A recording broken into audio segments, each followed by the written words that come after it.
Hi, you're watching Olly's Popcorn and this is my review of The Wolverine.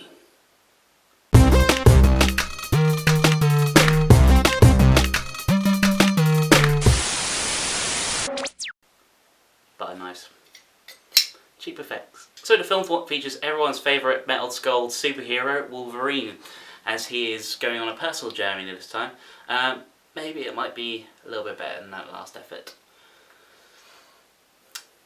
This film is a lot smaller in scale than the usual summer blockbuster, because right now Wolverine is seeing his gift as a curse. He's lost a lot of love. This film is set after X-Men 3, so it's after the loss of Jean Grey, and Logan is feeling, you know, he's lived a long time and he's losing people, and everyone he loves is dying, except for him, which is quite sad. This film really focuses on that point. We really get that drummed in. Having Wolverine in such a peaceful setting as Japan, I think the way they've captured Japan in this film is absolutely magnificent.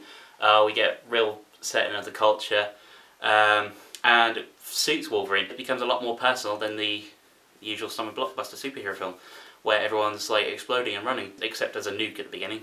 Director James Mangold has made a very different kind of X-Men film, and it shows. The fight sequences aren't all power-filled. They are literally ninja fights. One particular sequence at the top of Bullet Train is really good and it's really fun. Hugh Jackman gives a stellar performance as Wolverine, as he always has been. He's on a roll lately. He's really gotten to terms with the character. He's really in the swing. You really feel like, you know what, this is... It's like Johnny Depp with Jack Sparrow, you know, you just see Hugh Jackman and Wolverine and that feels like you immediately switch off Wolverine. That's him. There's a character relationship that builds up with Wolverine and this girl he rescues called Mariko, and if you know, from the comics, there's a romance that build up, and it's a very gently built up romance. It's not suddenly, it doesn't feel rushed, it doesn't feel too over loved up, and it feels very natural, and you know, it's Wolverine just getting over pain and he's really going on a personal journey here. I like the relationship with that Wolverine builds up with Yukio as well, another friend. That's a nice friendship that builds up.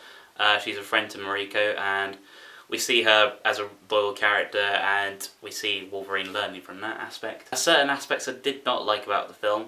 I didn't like the villains. I felt the villains were very weak for this storyline, and I felt they were just there to facilitate some sort of way of Wolverine fighting. In this case, I did not like the character called Viper, I believe she's called. She just seemed a bit comic.